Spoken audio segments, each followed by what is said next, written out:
Good afternoon. It's 4 o'clock. We begin with breaking news. We're following several stories unfolding here locally and across the country. We actually begin with the latest on that school shooting in Georgia that we've been following all day. Right now, we know 4 people are dead and 9 others in the hospital. This happened at Appalachia High School in Barrow County, which is about an hour northeast of Atlanta. This is a school with about 1,900 students. What you're looking at here, were looking at, was the visual of the students who were evacuated. They went on lockdown and were then evacuated to the track and then released to their families. We know the suspect is a teenager and is in custody this afternoon. Let's get the very latest now from Dan Shinneman. 9:30 a.m. The school day had just started at Appalachia High School near Atlanta when shots were fired. It was just like a loud boom, as if a locker had slammed. So my teacher thought it was just like some kid acting foolish. So then she took a peek outside, and then we heard repeatedly the banging again, and that's when we could identify it was a gun. Law enforcement swarmed to the scene while students sheltered in their classrooms. The hard lockdown was placed, and then we ran to the back of the classroom, turned off the lights. I was shaking. NBC News has learned there are 4 dead, many more injured. We do have a suspect in custody, and we are asking for your patience as the media to please let us get the facts that we need to make sure we get this right. After a lockdown was lifted, students were released. Parents and guardians arrived to take students home. Shirley Powers was worried about her grandson. I feel sorry for the kids that they've had to experience such evil. Kathleen Hardrick checked on her neighbor, a senior. Yeah, he actually heard the shooting. He's like, they're shooting right across from my classroom. How does this happen? Now a school and a community wait for an answer. Dan Shinneman, NBC News. And now to more breaking news. Metro Police say a man was shot and killed inside his home on the east side. Happened around 1 this afternoon. This is near East Washington and Rural Streets. And then around the same time, SWAT officers were called to a situation on the south side where a suspect was taken into custody. Our Marion County reporter Lauren Kostick is live downtown right now. And Lauren, do we know if the two scenes are connected in any way? Well, Dustin and Felicia, I just spoke with IMPD and they would not confirm if these two situations are connected, but told me that detectives are not ruling out the possibility. And for some perspective, these two scenes are about 20 minutes away from each other. The first happening on the east side there on Gray Street. That's just off East Washington near Rural. Metro Police say officers received a 911 call and arrived to find a man shot and killed inside his home. And it's not clear if anyone else was inside at the time, but I did speak with neighbors and they told me they didn't see anyone leaving or hear any of those gunshots. Right now, detectives are still trying to figure out what led to that deadly gunfire and who is responsible. First and foremost, we want to say that loss of life has happened here today, and it's tragic to respond to these incidents no matter day or time. Our officers remain ready and detectives remain hardworking to try to bring justice to the small amount of people, places, and behavior that are inflicting violence on our community, to our neighbors. And around the same time, SWAT officers were also called out to the south side to Edgewood Avenue. For about an hour, police had that street shut down between Madison and Keystone. Right now, we can confirm someone was taken into custody, but again, IMPD would not say if it is connected to that homicide on Gray Street. Also, both scenes did happen near schools. We are told that Perry Township schools, they issued a secure status, meaning no one was allowed into multiple buildings or allowed out of those buildings, but we are told that has since been lifted now that the scene is clear. So Dustin and Felicia, still a lot of questions tonight, but as we get updates, we'll be sure to let you know. All right, Lauren, thank you. And we're monitoring the updates in this investigation. We're going to have more on 13 News at 5, so stay right there. Also more on our mobile app if you need that as well. This afternoon, we have new information in the Delphi murders case. The judge ruled that jurors will not be allowed to hear about key evidence that really is at the very heart of Richard Allen's defense. Yes, this is a big development. So we've got senior investigative reporter Bob Siegel joining us now to explain this ruling. And Bob, this actually could have a huge impact on the trial. Can you tell us more? Yeah, it really could. This order came this morning with Judge Francis Gall saying the defense cannot show the jury any evidence related to Odinism, ritual killings, or other potential suspects in the murders of Abby Williams and Libby German.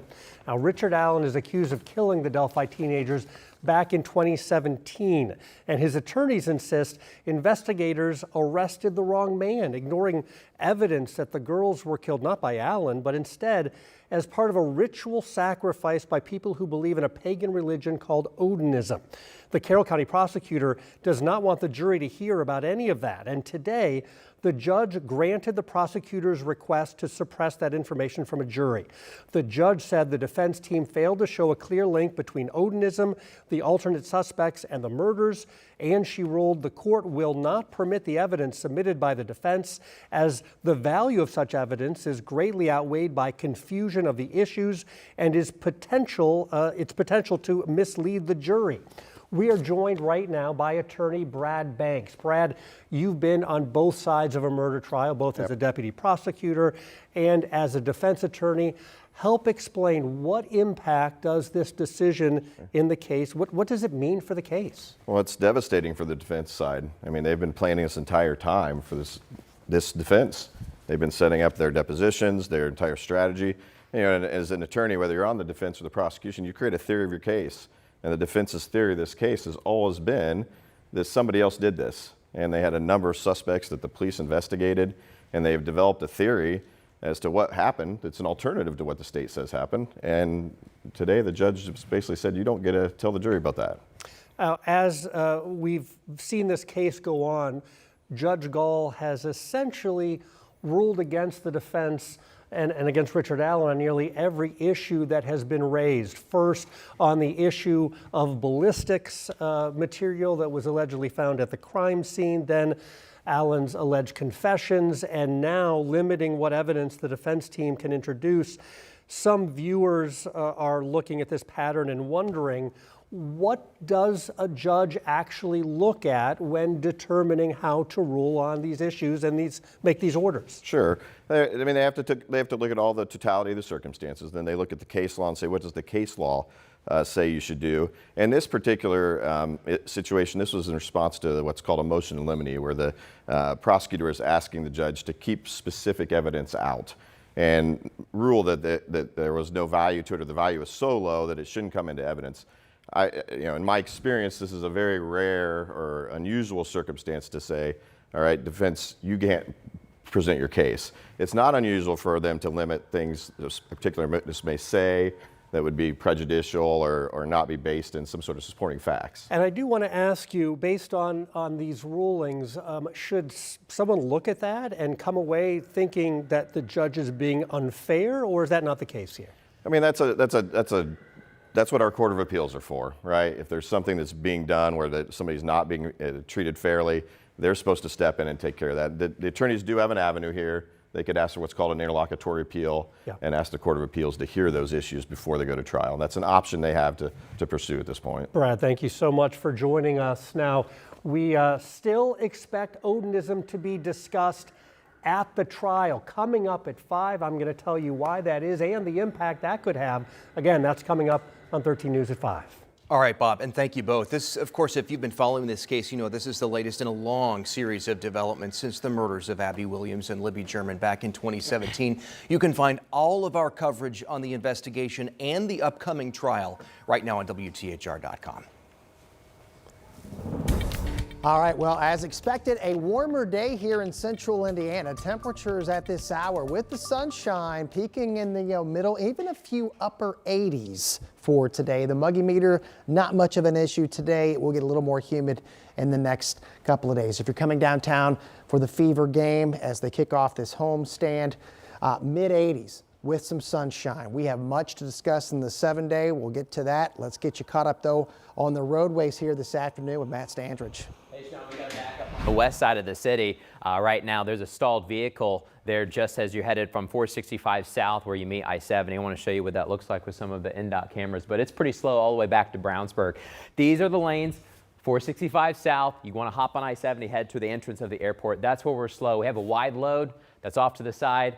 State police have closed the inside lanes. We're down to 3 lanes, backing up traffic for about 3 or 4 miles. We'll have another update on this and other hot spots across central Indiana coming up in about 10 minutes.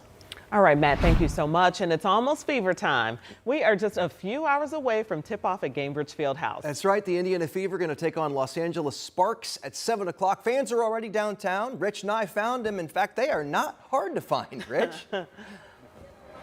Dustin and Felicia, it's really quite remarkable how an Indiana Fever game in just 1 year has become a vacation destination. People want to see Caitlin Clark and the hottest team of the WNBA, the Indiana Fever. This is Wednesday afternoon, 5 hours before tip-off, inside the team store at Gainbridge Fieldhouse, and it was buzzing. The team tells me that merchandise sales are up 700% year to year. That's amazing. And most of the people shopping are not locals. I talked to people who have come tonight from Indianapolis, that is, from Iowa, Florida, North Carolina, and Canada. And then on the court, the Fever have clinched a playoff spot. Caitlin Clark just this afternoon named WNBA Player of the Month for August. Christy Sides named Coach of the Month. And now they play 6 straight games right here at home starting tonight. It's growing. You can feel it. I mean, every time we play here, the fans are getting louder and louder. They're on the edge of their seat. You know, they're eating it up. So we know that we have them throughout the course of the game, and it's just another player for us. So we really appreciate it. We flew in last night from Orlando.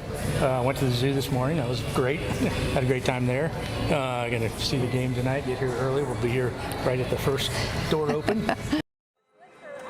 And news from the Fever front office today. Allison Barber announced she is stepping down from her role as president of the Indiana Fever at the end of the season. Barber took the job in 2019. She will help lead the development of the Marvella Project, which is a new effort to empower girls and women in Indiana through sports. She's that person that if you need anything, you give her a call and she finds a way to get it done. And I'm really happy for her and what she's going to do. She is a powerful woman who empowers other women and girls, and that's what she's going to do with her new journey. Really excited for her. And Barber was not available for comment today. Tonight, the Indiana Fever take on the Los Angeles Sparks. Bicentennial Unity Plaza here will open about 5:30. We'll start to see the fans pour in. As you heard, that couple from Orlando will be here tonight, and so many from all over the country. Now, that game is at 7 o'clock tonight, and you can watch it on our sister station, WALV. That's 13.3 if you're watching with the antenna. MeTV also, perhaps on your cable system. All right, Rich and I reporting live downtown. Thank you so much. All the excitement there. And a beautiful day outside, too.